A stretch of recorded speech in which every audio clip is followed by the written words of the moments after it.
جب سور پھونکا جائے گا زمین کانپے گی، پہاڑ ریزہ ریزہ ہو جائیں گے، سورج 1 میل کے فاصلے پر ہوگا اور لوگ ننگے بھوکے اور پیاسے میدان حشر میں کھڑے ہوں گے۔ گنہگار لوگوں کے چہرے کالے ہوں گے، ان کے پیٹ اتنے بڑے ہوں گے جیسے سانپوں سے بھرے ہوئے ہوں، اور وہ گندگی کے زور میں اونھے منہ گرتے رہیں گے۔ اللہ کا غضب ان پر ٹوٹے گا، فرشتے انہیں کوڑے ماریں گے اور وہ پکاریں گے، ہائے ہماری بربادی! اے کاش ہم نے اللہ اور اس کے رسول صلی اللہ علیہ وآلہ وسلم کی نافرمانی نہ کی ہوتی۔ مگر اس وقت پچھتاوے کا کوئی فائدہ نہ ہوگا۔ پھر پل صراط آئے گا، وہ پل جو بال سے زیادہ باریک اور تلوار سے زیادہ تیز ہوگی۔ اس پل کو پار کرنا ہی جنت اور جہنم کے درمیان فرق کرے گا۔ حکم ہوگا کہ وہ اس پر چلے، مگر جیسے ہی وہ قدم رکھیں گے اعمال ان کا بوجھ بن جائیں گے، ان کے پاؤں لڑکھڑا جائیں گے اور وہ جہنم کی تاریکی میں جا گریں گے۔ وہ جہنم جس کی آگ 70 گنا زیادہ شدید ہے، جس میں آگ کے بچھو، زنجیریں اور کھولتا ہوا پانی ہوگا۔ کیا تم اس انجام کے لیے تیار ہو؟ کیا تم اللہ کے عذاب کو سہنے کی طاقت رکھتے ہو؟ کیا تم قیامت کے دن اللہ اور اس کے رسول صلی اللہ علیہ وآلہ وسلم کے سامنے ایسے گناہ کا جواب دے سکو گے جس کو قرآن کے حکم سے حدیث کی روشنی میں روکا گیا تھا؟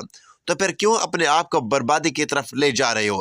ابھی بھی وقت ہے، اللہ سے سچی توبہ کر لو، ورنہ وہ دن دور نہیں جب کوئی معافی نہ ملے گی اور صرف پچھتاوا باقی رہ جائے گا، مگر وہ پچھتاوا کسی کام نہیں آئے گا۔ محترم ناظرین، 3 وقت ایسے جن میں نماز پڑھنا سختی سے منع ہے، اور اگر کوئی ان اوقات میں نوافل ادا کرے تو اس کی نماز قبول نہیں ہوتی۔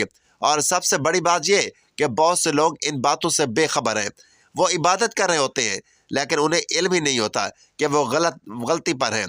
یہ 3 وقت یہ ہیں: جب سورج طلوع ہو رہا ہوتا ہے، جب سورج عین سر پر ہوتا ہے، اور جب سورج غروب ہو رہا ہوتا ہے۔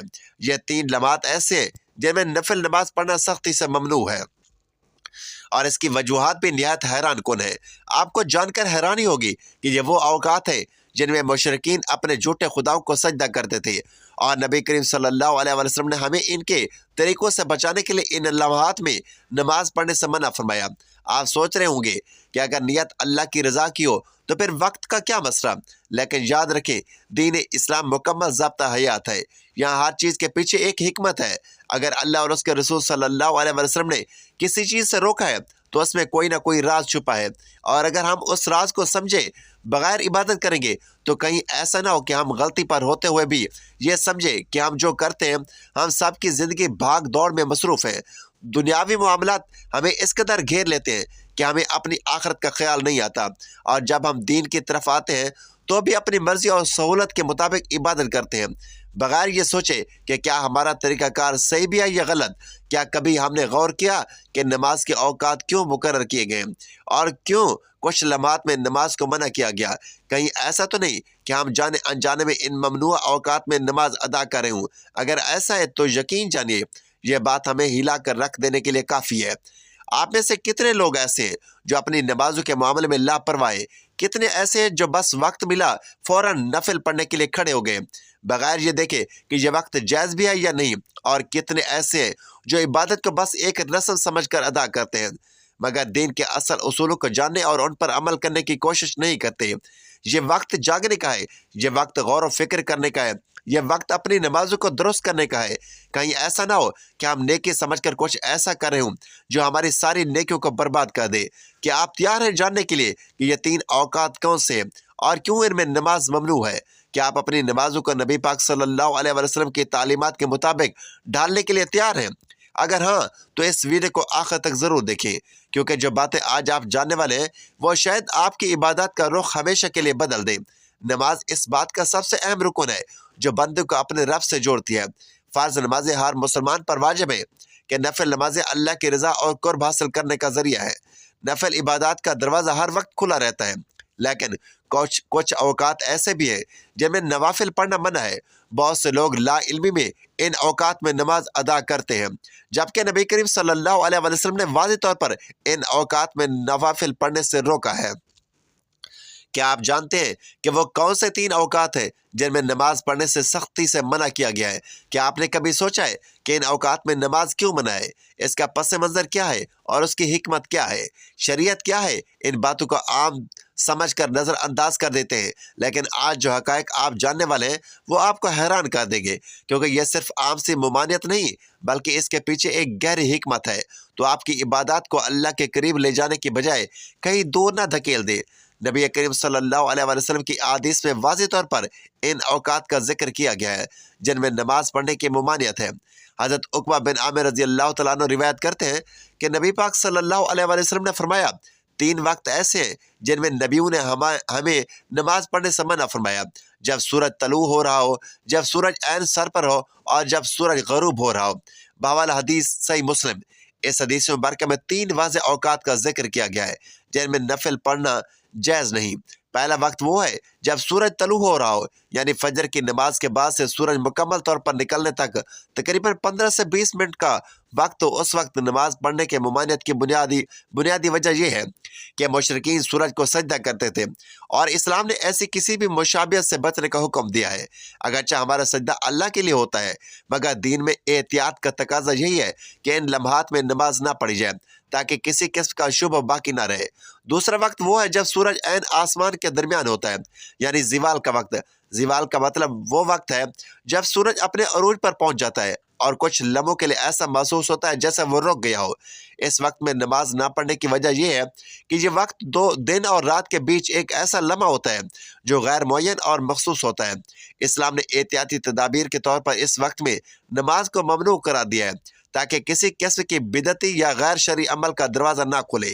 تیسرا وقت وہ ہے جب سورج غروب ہو رہا ہو، یعنی مغرب کی اذان سے کچھ دیر پہلے۔ یہ وہ وقت ہوتا ہے جب دن رات میں بدل رہا ہوتا ہے، اور اس وقت مشرکین سورج کو رخصتی سجدہ کرتے تھے۔ نبی اکرم صلی اللہ علیہ وسلم نے ہمیں ان کے طریق سے بچنے کے لیے اس وقت نماز پڑھنے سے منع فرمایا۔ یہ 3 اوقات وہ ہیں جن میں نفل نماز پڑھنا جائز نہیں ہے، اور ان میں فرض نماز کی قضا بھی نہیں پڑھی جا سکتی۔ البتہ اگر کوئی شخص ان اوقات میں مسجد میں داخل ہو تو نوافل بھی نہیں پڑھ سکتا، کیونکہ یہ اوقات مخصوص طور پر عبادت کے لیے منع کیے گئے ہیں۔ اب سوال یہ پیدا ہوتا ہے کہ ان اوقات میں نماز سے ممانعت کی حکمت کیا ہے، یا اللہ تعالیٰ ان لمحات میں نماز قبول کیوں نہیں فرماتا؟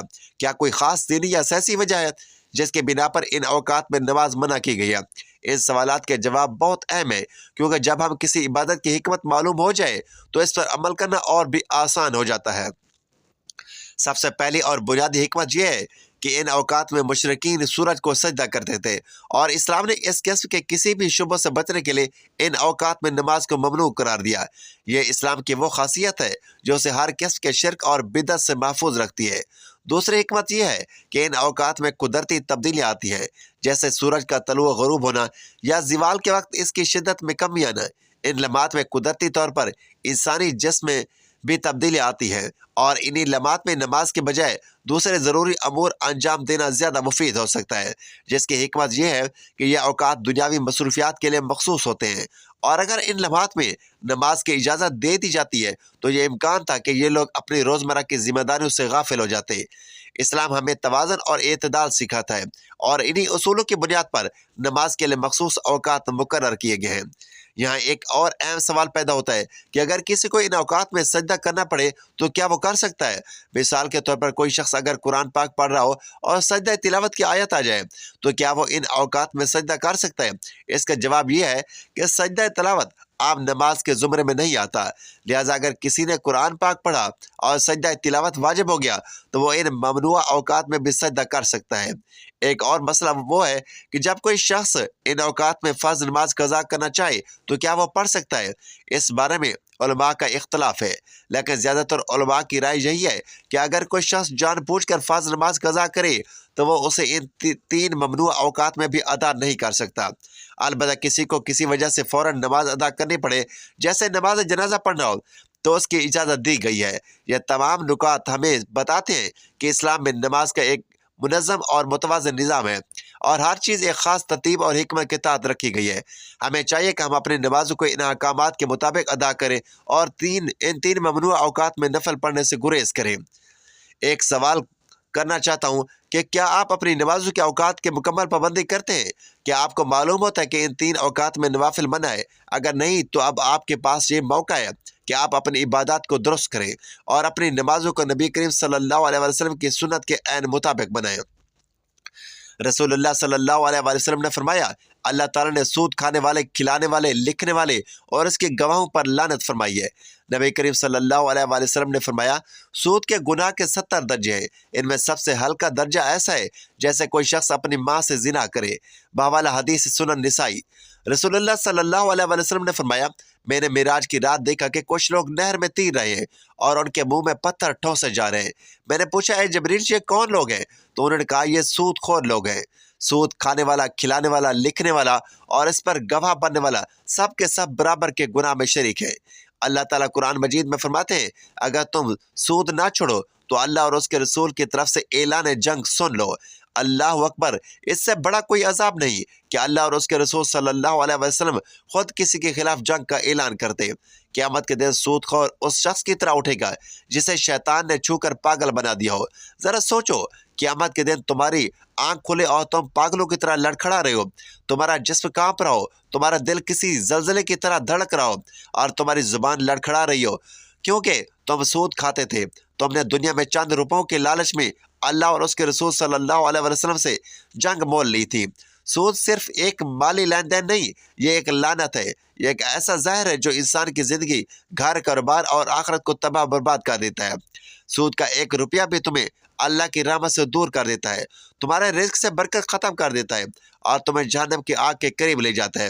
کیا تم نے نہیں سنا کہ نبی کریم صلی اللہ علیہ وسلم نے فرمایا، سود کا سب سے ہلکا گناہ اپنی ماں سے زنا کرنے کے برابر ہے۔ اللہ اکبر! سوچو یہ کتنا ہولناک جرم ہے۔ قرآن پاک کہتا ہے کہ جو سود لیتا ہے اور دیتا ہے وہ اللہ اور اس کے رسول صلی اللہ علیہ وسلم سے جنگ کرتا ہے۔ کیا تم اللہ سے جنگ لڑنے کی طاقت رکھتے ہو؟ کیا تم جہنم کی وہ آگ سہ سکتے ہو جس کا ایندھن انسان اور پتھر ہوں گے؟ نہیں تو پھر کیوں اس راستے پر قدم رکھتے ہو جو بربادی کی طرف لے جاتا ہے؟